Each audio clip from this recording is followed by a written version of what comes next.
Johnny Depp vient de remporter son procès contre son ex-femme Amber Heard, qui a été condamnée à lui verser 15 millions de dollars pour préjudice. Parce que c'est une dame qu'il a diffamée et au travers de sa diffamation a brisé sa carrière. Johnny Depp est un grand acteur hollywoodien, quelqu'un qui a fait de très gros films, qui a gagné des sommes folles et qui a aussi commis beaucoup de bêtises dans sa vie, il faut le reconnaître. C'est quelqu'un qui a eu énormément de problèmes et il le reconnaît avec l'alcool, la drogue notamment. Et son ex-épouse a pensé que parce qu'il avait ce casier-là, alors elle pouvait dire ce qu'elle voulait sur lui, le détruire même complètement et rien n'allait se passer. Pourquoi? Parce qu'elle est une femme et que de nos jours, la société protège les femmes au niveau de la parole et elles peuvent accuser à peu près librement comme elles veulent, détruire la vie de qui elles veulent sans aucune répercussion. Vous savez bien que de nos jours, alors pour ceux qui ne savent pas ce qui s'est passé, Amber Heard a diffamé son mari en allant raconter dans un grand média américain que ce dernier l'avait violenté,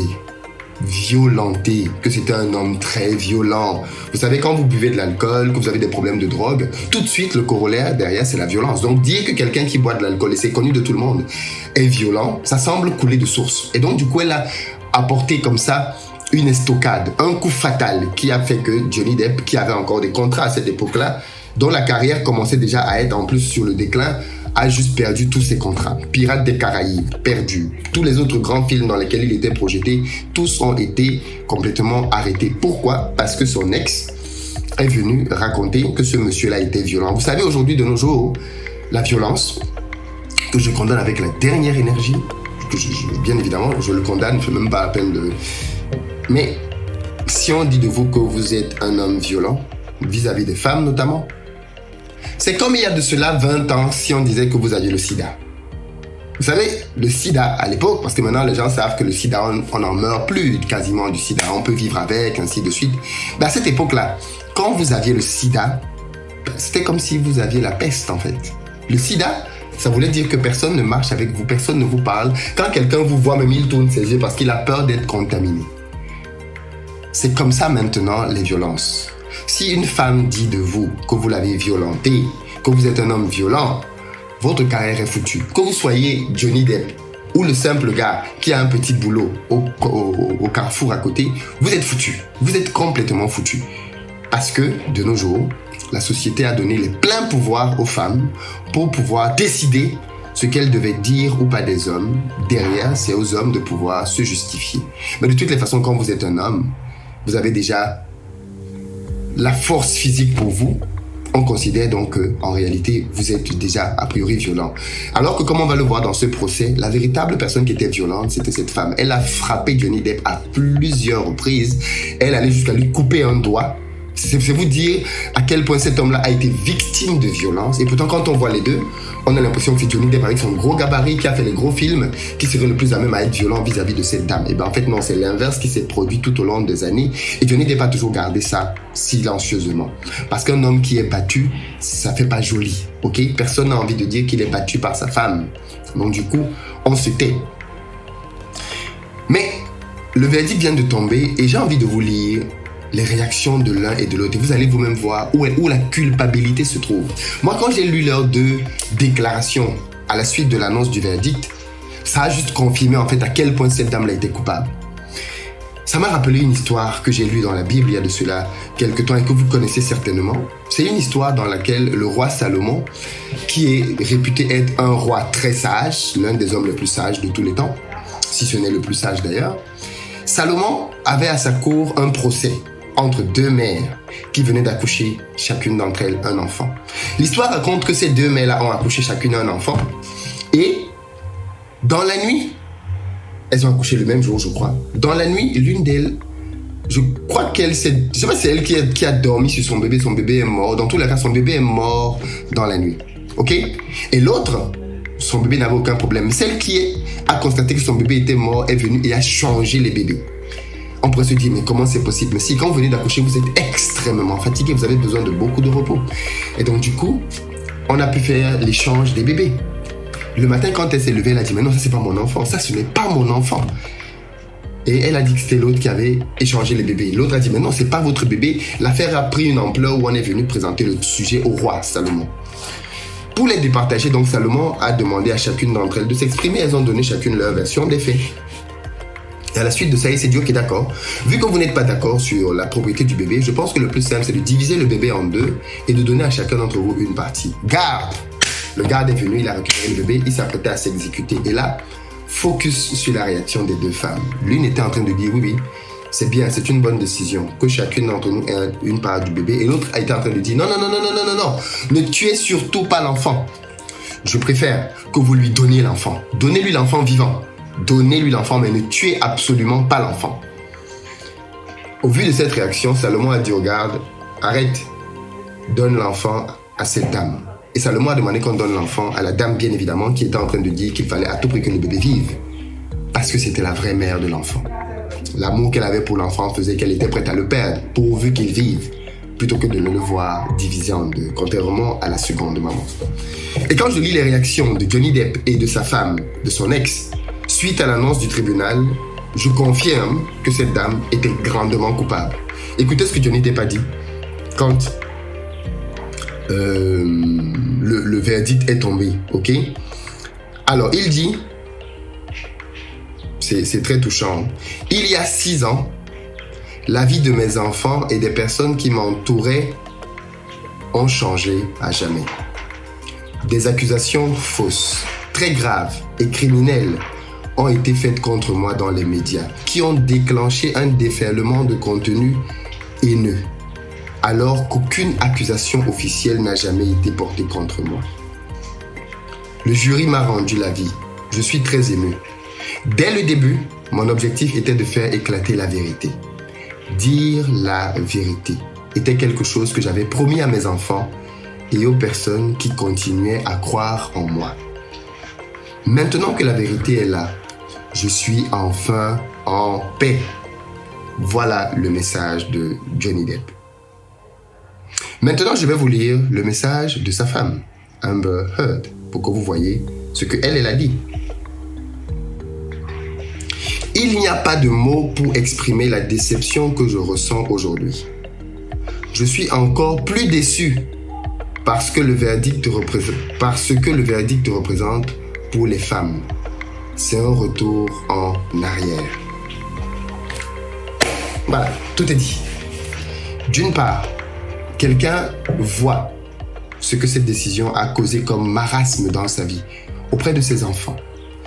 L'ex-femme, à part celle-là, Vanessa Paradis de Johnny Depp, qui a été mariée avec lui, je ne sais plus combien d'années, plus de 10 ans, a dû venir témoigner et dire non, ce monsieur, il a des défauts, mais il n'est pas violent. Jamais.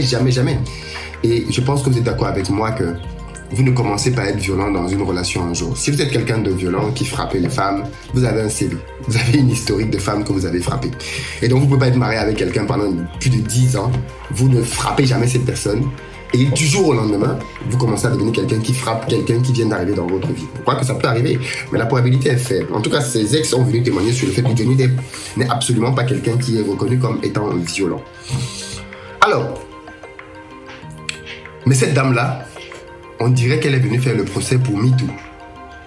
Elle était en train de faire son procès pour MeToo. Voilà, elle c'était MeToo. C'était les associations qui l'intéressaient. Et donc pour elle, ce qui l'intéresse là vraiment, c'est le recul des droits pour les femmes. Vous voyez bien que le cœur de chacune de ces deux personnes n'est pas au même endroit. Et pour moi, ça confirme la culpabilité de cette femme. Mais le problème le plus profond derrière ça, c'est qu'est devenue notre société. Une société dans laquelle il suffit qu'une femme se lève et vous accuse de tout pour que vous soyez tout de suite considéré comme coupable et que votre vie aille directement en enfer.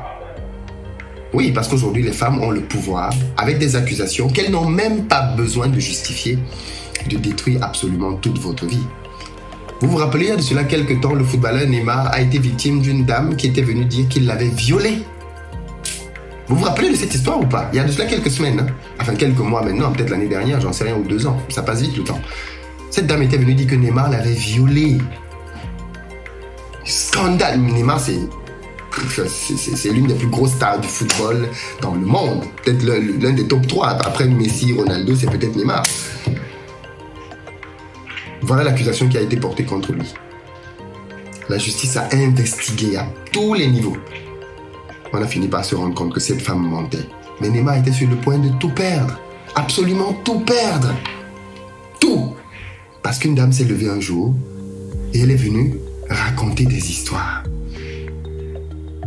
Donc c'est bien, parce que pour le procès Johnny Depp est une bonne chose pour les hommes et pour les femmes. C'est une bonne chose pour les hommes parce que ça redonne de l'espoir.